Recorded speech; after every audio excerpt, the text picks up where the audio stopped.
Assalomu alaykum qadrli do'stlar. Podkastimizning navbatdagi soni efirda. Bilamiz, dunyoda turizm yo'nalishi eng serdaromad sohalardan hisoblanadi va dunyoning eng iqtisodiy rivojlangan mamlakatlari ham aynan turizm ortidan katta daromadlar olib keladi.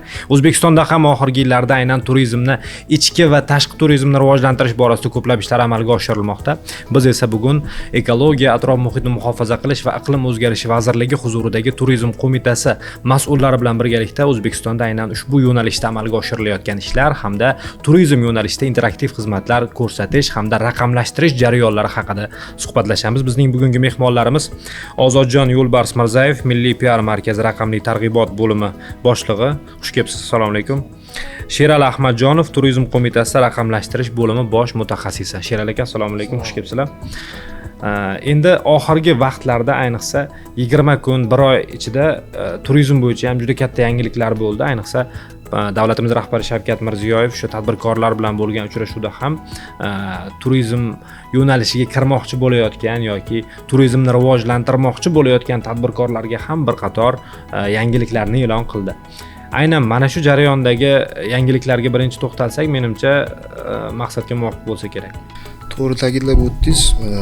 O'zbekistonda turizm sohasida hozirgi kunda zamonaviy talab ehtiyojlarga talab beradigan infratuzilmani rivojlantirish maqsadida sohada faoliyat yuritayotgan tadbirkorlarga, mahalliy va xorijiy sayyohlarga, umuman turizm sohasidagi foydalanuvchilarga, xizmat sohasidan foydalanuvchilarga ham, xizmat ko'rsatuvchilarga ham bir qancha qulayliklar xabarchi yo'nalishlar bo'yicha olib borilmoqda. Jumladan raqamlashtirish bo'yicha ham bir qancha loyihalar amalga oshirildi. Bulardan davlat xizmatlari elektron shaklda yo'lga qo'yilyapti. Elektron platformalar yaratilyapti. Axborot tizimlari ishga tushirilyapti. Shularning o'rnida aytib o'tadigan bo'lsak, an'anaviy tarzda ko'rsatib kelingan davlat xizmatlari, aytaylik oilaviy mehmon uylari, hostellar, o'tovli chodirli oromgohlarga reyestrga kiritish bo'yicha davlat xizmati an'anaviy shaklda elektron shaklga o'tkazildi. Mana shu o'tkazilgan davr mobaynida tadbirkorlar davlat xizmatlari markaziga yoki yagona interaktiv davlat xizmatlari portali orqali o'sha nizomda belgilangan tartib bo'yicha arizalarni qoldirib, reyestrdan ko'chirmalarni olib, o'z faoliyatlarini yo'lga qo'yib kelyapti. Bu albatta birinchidan vaqt tejalishiga olib keladi, qulaylik va doimiy statistik ma'lumotlarning shakllanib borishiga, tahliliy ma'lumotlarning shakllanib borishiga katta yordam ko'rsatadi. Shu xizmatning o'zida ham misol xohlagan odam kirganda ko'rish mumkin. Qancha oilaviy mehmon uyi ochilgan, hostellar ochilgan, qanchasi statistikalari, tahliliy ma'lumotlari bor.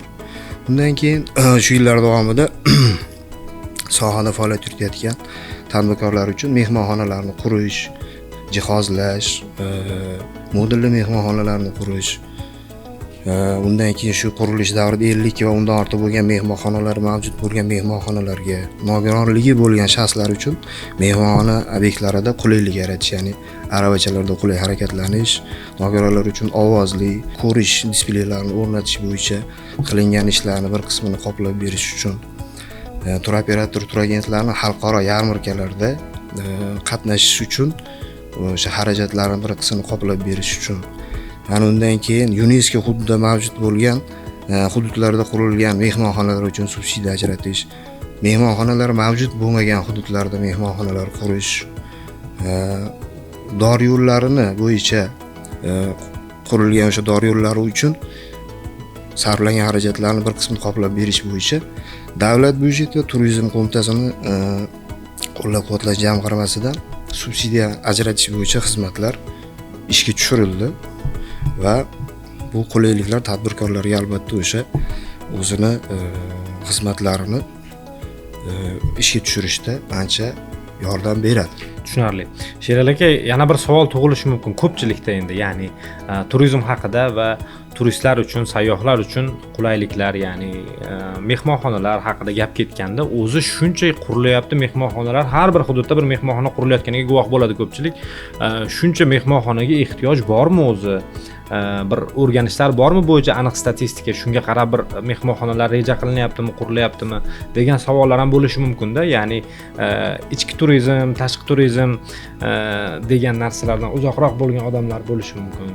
Ya'ni misol uchun Samarqandga sayohatga borsa yoki Buxoroga sayohatga borsa qancha odam kelayotganini, qancha turist yurganini ko'ramizda, lekin ko'rmaydigan insonlar ham bor. Ularga bir aniq ma'lumotlar bera olamizmi? Albatta, bu o'sha har yil bilsangiz statistik ma'lumotlar e'lon qilinadi, o'sha xorijiy sayyohlar, mahalliy sayyohlar bo'yicha. Ana o'shalardan kelib chiqib, ehtiyojiga qarab o'sha mehmonxonalar qurish, joylashtirish vositalarini qurish ishlari olib boriladi. Albatta, bu o'sha talabdan kelib chiqqan holda amalga oshiriladi tadbirkorlar tomonidan. Va o'sha oshirilgan ishlarni qo'llab-quvvatlash uchun mana shu sarflangan mablag'larni o'sha sohada faoliyat yuritgan tadbirkorlarga subsidiya qilib bir qismini qoplab berish xizmatlari ham yo'lga qo'yilganligi bilsa bo'ladi shunda. Ozodjon aka, Sherali aka aytib berdilar, ancha bir raqamlashtirish borasida qilinayotgan ishlar ham ko'p ekan. Bu sohani rivojiga qanchalik hissa qo'shyapti? Sizda qanday ma'lumotlarni ayta olasiz bu bo'yicha? Aholida va aynan bu sohaga bosh suqayotgan yoki shu sohani ichida qaynayotgan tadbirkorlar uchun raqamlashtirish jarayonlari qanchalik qulaylik yaratyapti? Har bitta mehmonxonani, misol uchun, ijtimoiy tarmoqlar orqali targ'ibot ishlarini olib bormoqda. Misol uchun, bizga travel blogerlar ko'paydi. Misol uchun, bugungi kunda raqamlashtirish siz hayot tasavvurga ega emas. 5 yil avval travel jurnalistika, travel blogerlar yo'q edi. Bugungi kunda Instagramga kirsangiz, misol uchun $100 ga bu joyga borib kelishimiz mumkin, respublikamiz bo'yicha, misol uchun отдаленный joylarga, lokatsiyalarga borib kelishimiz mumkin. Boshqa joylarga borib kelishimiz mumkin. Ijtimoiy tarmoqlar va target yo'naltirilgan reklamalar juda katta foyda keltiryapti deb hisoblayman. Ko'pchilikning blogi bor, misol uchun. Otellar ham hozir qishloqdagi chekka qishloqdagi nimalar ham, aholilar ham o'zini sahifalarini targ'ibot ishlarini amalga oshirib, turizm sohasiga ancha yordam beryapti deb hisoblaymiz. Misol uchun qilganmiz. Bu jarayonlarni yana ham rivojlantirish uchun siz faoliyat olib boradigan markaz qanday ishlarni amalga oshiryapti va rejalar qanday yanada rivojlantirish uchun? Bizni web portalimiz bor, O'zbekiston.travel. Ushbu web portal 14 tilda yuritiladi. Public Relation degan nomimiz bor, PR markazi. Aholi bilan ishlaymiz. Aholining murojaatlari keladi. Materiallar yordam beringlar, syomka qilishda bizni o'rgatinglar deganlar bor, misol uchun. Chekka qishloqlar degandek, misol uchun chekka joylarni, video materiallarni, foto materiallarni bizga beringlar, biz buni targ'ibot qilib, o'zimizning hududimizni rivojlantiraylik deydi. Biz bu tarafdan yordam beramiz, har doim aloqada bo'lamiz. Ijtimoiy tarmoqlarimizda, web portalimizda bot yuritib qo'ymaganmiz, ataylab, chunki biz bo'limimiz jonli muloqot har doim olib boradi. Xohlagan inson kirib turib, turistga yordam degan joy bor. O'sha joy pastda xohlagan savolingizni yozishingiz mumkin. O'shanga biz murojaatiga javob berishga harakat qilamiz. Har doim viza masalasi, boshqa masalalar bo'yicha biz iloji boricha yengillik yaratishga doim tayyor bo'lib ko'maklashib kelmoqdamiz. Ijtimoiy tarmoqlarimiz bor, O'zbekiston Travel, ko'rgan bo'lsangiz, 11 ta ijtimoiy tarmoqda yuritamiz.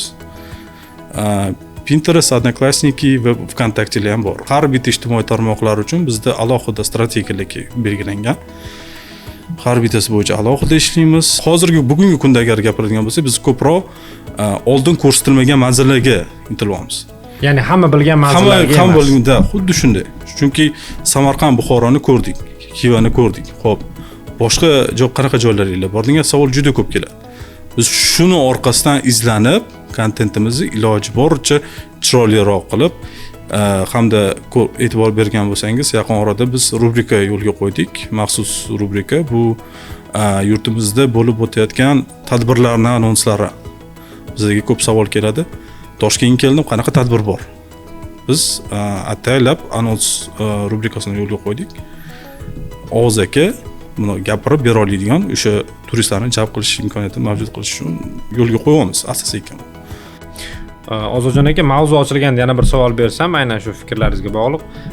Men o'zim shaxsan jurnalist sifatida bir nechta davlatlarga aynan o'sha davlat turizm sharoitlari bilan tanishish maqsadida va qaysidir ma'noda o'sha mamlakat turizmini bir PR qilish maqsadida ham safarlarga ko'p chiqqanman. Masalan, Turkiyaga, masalan, Xitoyga va shu kabi menga o'xshash jurnalistlar, blogerlar butun dunyodan doimiy tarzda misol har oyda misol bu safar Markaziy Osiyodan 4 ta davlatdan bittadan jurnalist olib borishsa, keyingi oy misol uchun Yevropa mamlakatlaridan, Slaviyan davlatlaridan shu 4 ta 5 ta jurnalistni olib kelib bir hafta davomida ularga hamma o'sha turistik manzillarni ko'rsatib, ular uchun alohida bir festivallar tashkil qilib, o'sha festivalda shular ishtirok etish uchun biz misol uchun ishtirok etishimiz uchun shunaqa jarayonlar qilib tashkil qilishadi-da, rejali 1 yillik dasturlari, strategiyalar bor.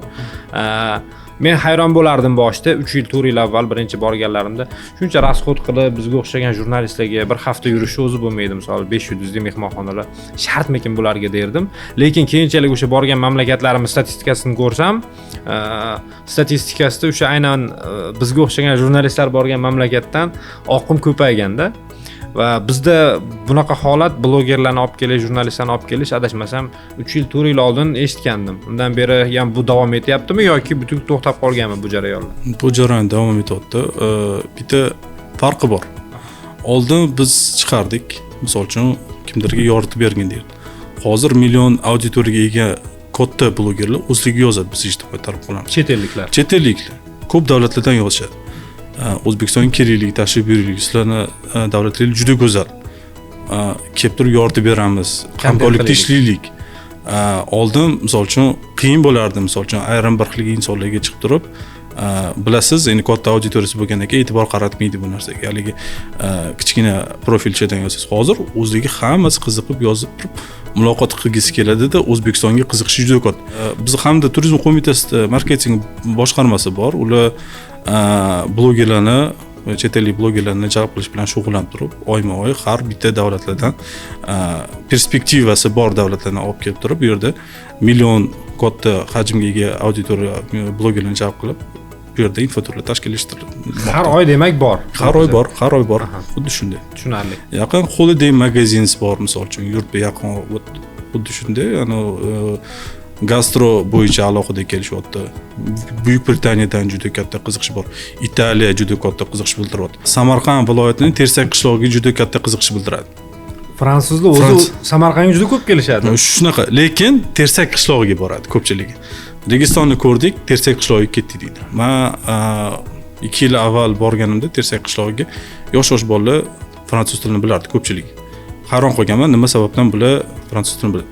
Bu yerda mahalla raisi bor, ular fransuz tilini o'rgatar ekanlar hamda ko'pchilik turistlar qishloqlarimizga, agroturizmimizga qiziqish bildirib, madaniyatimizga qiziqish bildirib turib, ko'pchilik shu o'zligi sarguzashtlik qilib kezib yurar ekan. Bu hayron qolasiz ko'p joyda. Men ham nima uchun deb o'ylardim, balki noto'g'ri fikrdir, lekin bir o'rganib ko'rganimda endi shunaqa xulosa paydo bo'lgan. Menda Shiralarga balki boshqalarga ham qiziq bo'lardi. Mustaqil bo'lganimizdan keyin eng birinchi O'zbekistonga rasmiy tashrif buyurgan prezidentlardan bittasi aynan Fransiyaning prezidenti bo'lgan o'sha davrda, 93-yil, adashmasam 92-yillarda va to'g'ri borib Samarqandga borib, Amir Temur qabrini ziyorat qilib, shu Samarqandni ko'rish uchun kelganini bilganda ko'pchilik va o'shandan keyin Fransiyada qanaqadir O'zbekiston haqida, Samarqand haqida bir yaxshi taassurotlar qolgan o'sha prezident tashrifidan keyin, bar ommaviy axborot vositalarida e'lon qilingandan keyin. Shuni hisobigami deb ham o'ylayman. Yo bu yerda boshqa sabablar ham bo'lishi mumkinmi? Bir qancha sabablar, bu ham bitta sabab bo'lishi mumkin. U yerdagi o'sha tarixiy madaniy meros obidalari, obyektlar, infratuzilma va o'sha siz aytgandek o'z-o'zidan targ'ibot ishlari natijasida albatta o'sha u yerga turistlar oqimi shu bugungacha ham haqiqatda o'sha chet davlatlardan juda ko'plab kelish kuzatiladi bundan keyin ham menimcha, chunki u yerdagi o'sha tarix obidalariga qiziqqan o'sha chet ellik sayyohlar albatta hali ham ko'p oqim kelib turibdi hozirgacha va buni ustida ishlanyapti. Albatta o'sha targ'ibot, tashviqot ishlari, boshqa tashkiliy ishlar bo'yicha ham ishlar olib borilyapti. Tushunarli. Sheralarga hozir ko'pchilikning qo'lida gadjetlar bor va MyGov.uz portali eng ommabop o'sha ilovalardan biri. Bu orqali o'sha turli xizmatlarni onlayn tarzda bajarish amaliyotlarini o'tkazish mumkin.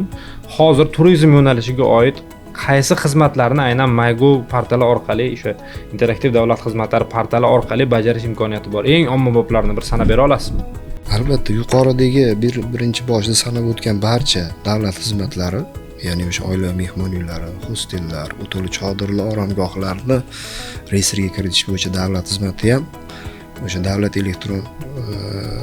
elektron tarzda xizmat yo'lga qo'yilgan xizmat va o'sha MyGov portali orqali davlat xizmatlarini ko'rsatish elektron portali orqali. Undan keyin sanab o'tilgan o'sha mehmonxonalarni qurish, jihozlash, o'sha nogironligi bo'lgan yuqorida ta'kidlab o'tgan barcha xizmatlarimiz hammasi o'sha MyGov, ya'ni yagona davlat xizmatlari joriy qilingan va bu ustida yana ishlar olib borilyapti. Boshqa xizmatlarni ham o'sha aytganingizdek yo'l xaritalarida belgilab olingan. Hali ularning ustida ham o'sha xizmatlarni ham raqamlashtirish bo'yicha hozirgi kunda ishlar olib borilyapti. Turli yo'nalishlarda subsidiyalar ajratiladi-yu, misol uchun subsidiya olish desa 4 yil 5 yil avval juda bir ko'plab hujjatlar to'g'irlab yurish, byurokratiya haqida ko'p eshitardik-da. Lekin aynan turizm yo'nalishidagi turli bir tadbirkorlarga subsidiya ajratish masalalari ham aynan MyGov ilovasi orqali, interaktiv davlat xizmatlari orqali ham amalga oshirilishi oson va qulay deb ayta olamizmi? Albatta, o'sha nizomga muvofiq barcha ko'rsatilgan subsidiya ajratish bo'yicha bir qancha turlarni sanab o'tdik. Mehmonxona toifasi, xonalari sonidan kelib chiqqan holda unga qo'yilgan talablar bor. Nima hujjatlar topshirish kerak? Ana o'sha hujjatlarni arizaga ilolagan holda, bu hujjatlar ham o'zida bor hujjatlar o'sha MyGov ilovasida bor bo'ladi. Yo'q, o'sha tadbirkorning o'zida bor hujjatlar talab qilinadi, ortiqcha anaqa yo'q. Faqat o'sha nizomda ko'rsatilgan talablarga muvofiq bo'lsa, o'sha hujjatlarni jo'natgandan keyin ishchi komissiya bor, o'rganib chiqiladi. Agar o'sha talablarga muvofiq bo'ladigan bo'lsa, u o'sha belgilangan muddatlar bor, arizalarni ko'rib chiqish bosqichlari bor. Ana o'sha ish kunlarida ko'rib chiqiladi va albatta o'sha subsidiyaga to'g'ri keladigan bo'lsa, subsidiya ajratish to'g'risida qaror qabul qilinadi yoki to'g'ri kelmaydigan bo'lsa, subsidiya berishni rad etish to'g'risida qaror qabul qilinadi. Agar arizada endi kamchiliklar, nimadir hujjatlar yetishmasa, o'sha muddat beriladi unga yoki o'sha infratuzilmasida nimadir kamchiliklar bo'ladigan bo'lsa, xizmat turiga qarab chiqib o'sha talablar belgilanadi. O'sha talablar o'sha ko'rsatilgan talablarga kamchilik seziladigan bo'lsa, o'sha talablarni qo'yilgan talablarga muvofiq infratuzilmani yaratgandan so'ng o'sha belgilangan miqdordagi subsidiyalar ajratiladi. Tushunarli. Va aynan turizm qo'mitasining o'zi tomonidan ishlab chiqilgan qanday platformalarni bugun misol keltira olasiz? Ya'ni ko'pchilik foydalanyapti, ko'pchilikka foydasi tegyapti va turizm rivojlanishiga, ichki va tashqi turizm rivojlanishiga bir hissa qo'shyapti mana shu platformalarimiz deb. Sizlarda mavjud platformalarni. Yuqorida ta'kidlab o'tganimizdek, o'sha sohada faoliyat yuritayotgan tadbirkorlar va mahalliy va xorijiy sayyohlar uchun qulaylik yaratish maqsadida bilasiz, hozir Samarqand shahrida Turistic Map degan loyihamiz ishga tushirilgan. Bu yerda demak o'sha mahalliy Samarqand shahridagi diqqatga sazovor joylar, muzeylar, aeroportlar, temir yo'l vokzallari, mahalliy avtobus bekatlari, keyin mashhur o'sha ovqatlanish, gastronomik joylar to'g'risida va ko'ngilochar joylar to'g'risida bir qancha ma'lumotlar kiritib o'tilgan. U yerda o'sha ma'lumotlar 14 ta tilda yuritiladi bu yerda ham. O'sha kiritilganda o'sha kelgan sayyoh, xoh mahalliy, xoh xorijiy bo'lsin, o'sha Samarqand shahridagi diqqatga sazovor joylarni ko'rib, tanishib, o'ziga o'sha QR kodli, shtrix kodli anaqa qilganmiz, QR kod qilganmiz. Uni telefon orqali ham, mobil ilovasi ham bor.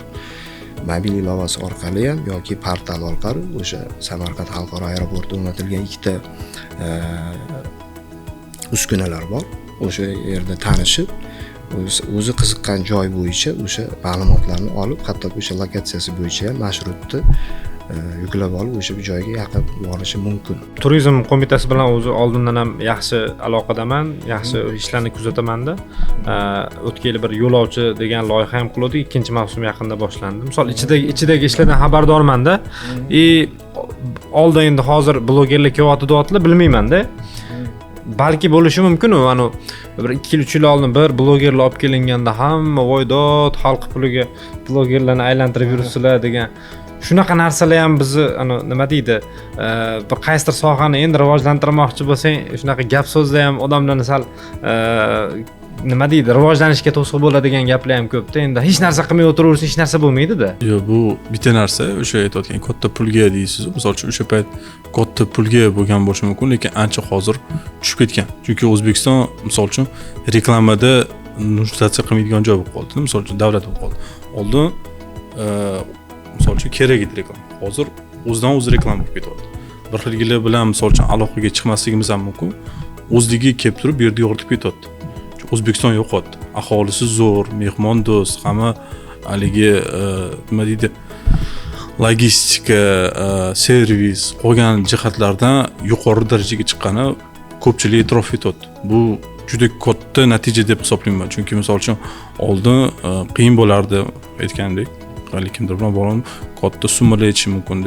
Hozir unaqa emas. Misol uchun kesam prosta otel masalasida yordam ber. Hech bo'lmasa otelni o'zi pul ishlab oladi. Misol uchun otel reklama qildirib oladi, bloger keldi. O'zini o'zi nima deydi, qoplab ketadigan joylari ham ko'p. Endi shunaqa minimal usullarni qo'llayapmiz demoqchisiz. Shunaqa taraflari ketyapti. Chunki oldin bo'lishi mumkin, lekin hozirgi kunda gрамотный marketing yo'nalishi jihatdan ochiqchasiga aytaman. Bu turizm qo'mitasi marketing yo'nalishi, misol uchun biz aloqalarimiz bilan ishlaganda ko'pchiligi o'zligi chiqib, o'zligi yortig'lik deb turib, o'zligi tashabbus bilan chiqadi. Tushunarli. Demak, eng minimal xarajatlar bilan o'sha yaxshi maksimal rezultat bo'lishiga harakat qilinyapti. Xuddi shunday. Oldingidagi, misol uchun aytayotganingizdek, rasxod oldin eshitmaganman xarajatlarni, lekin men aytmoqchi bo'lganim, qaysidir bir blogerlarni olib kelib shu aylantirib ularni obunachilarga ko'rsatish haqida bir 2-3 yil oldin shunaqa gap bo'lganda hamma Facebookda bir voy davlat byudjetining puliga blogerlarni aylantirib yurasizlarmi degan gaplar bo'lganda, lekin asli baribir qanaqadir xarajat qilmasang natija bo'lmaydi-da. To'g'risi, hozir chiqmasa 100 kirmaydi. Shunaqada. 90 chiqmasa 100 kirmaydi, iloji yo'q. Endi turizm sohasi o'zi qo'pol qilib aytganda qolgan sohalardan ko'ra pul topadigan soha edi. Ana byudjet tashkilotlarimiz bor, ta'lim, katta mablag' yediganda, transport, ta'lim, oliy ta'lim, maktabgacha ta'lim, bu meditsina masalan juda katta mablag' davlat byudjetidan. Misol turizm misol o'zi pul ishlab topadigan, butun xalq boqib qo'yadigan sohada. Bitta mehmonxona ochilsa, endi butun xalqni desak, aniq bo'ladi-yu. Bitta mehmonxona ochilsa, albatta o'sha yerda kichkina bo'lsa ham aytaylik, hostel deylik. O'sha yerda ham bir 5 ta kamida 10 ta odam, buxgalter, farrosh, direktor, qorovul, ish boshqaruvchi, oshpaz, misol uchun degan ish o'rinlari o'z-o'zidan paydo bo'ladi. Istanbul ko'p misol keltiraman-da. Istanbul ba'zi shunaqa mahallalari, shunaqa ko'chalari bor. Butun boyaga aytganim, butun xalqi boqib qo'yadi deganim, o'sha atrofdagi xalq faqat servis, xizmat ko'rsatish, kimdir nimadir yopgan, kimdir nimadir pishirgan, kimdir kichik-kichik do'konchilarda choy damlagan. Misol oddiy bitta sayyoh hech bo'lmasa bir 5 kun aylanganda o'sha kattaroq narsalardan tashqari oddiy servisga ham $400, $500 pul tashlab chiqib keladi-da kamida. Unaqa sayyohdan nechta-yu shu narsani tushuntirib yetkazib berish odamlarga masalada, lekin to'g'rimi? 21-yil endi ishga misol uchun faoliyatim boshlaganda chekka hududlarga borganimizda ayrim hududlar endi turistik rivojlanib ketdi. U hududlarning nomini aytmayman. Aytishardi, bizga zavod qurib beringlar, bizni ekologik jihatdan zo'r joylar. Oilaviy mehmon uylarini qurib turib yursa juda zo'r, nima deydi, ekoturizmni rivojlantirish uchun juda katta nimalari bor-da, haligi nima deydi, imkoniyatlari bor.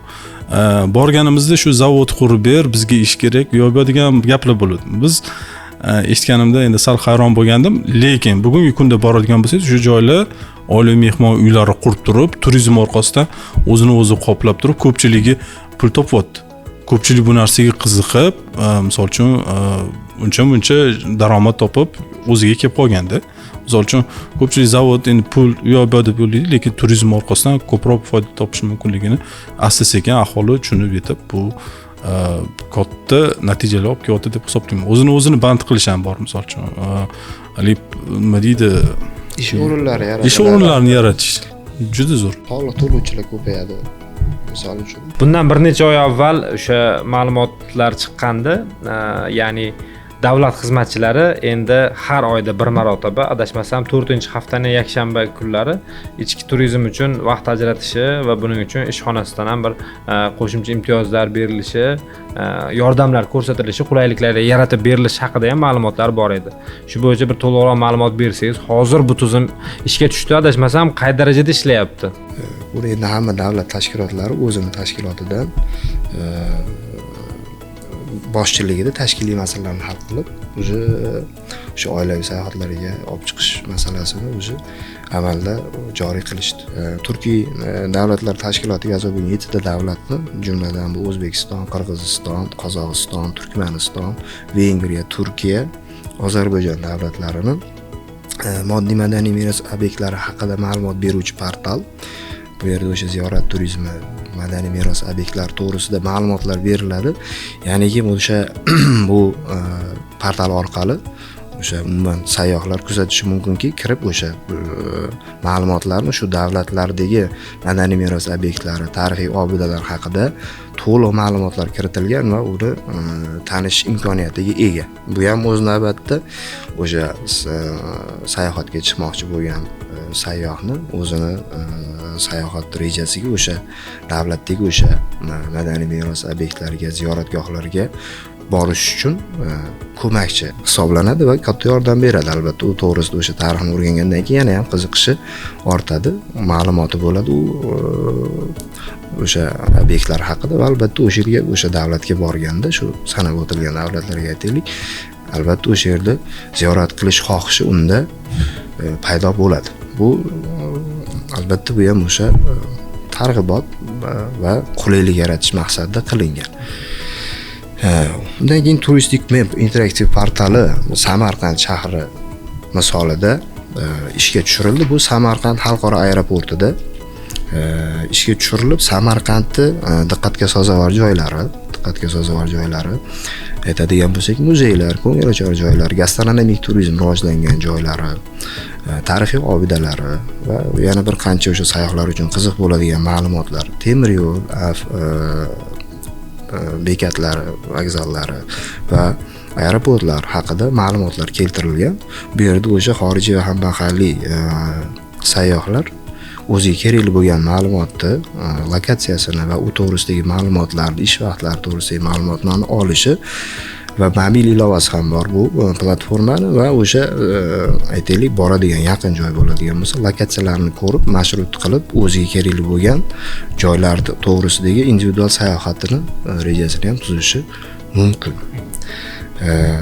Ana undan keyin bizda o'sha turizm sohasida tadbirkorlik subyektlari faoliyatini baholash, reytingni shakllantirish, o'rganish va tahlil qilish maqsadida ham platformamiz ishga tushgan.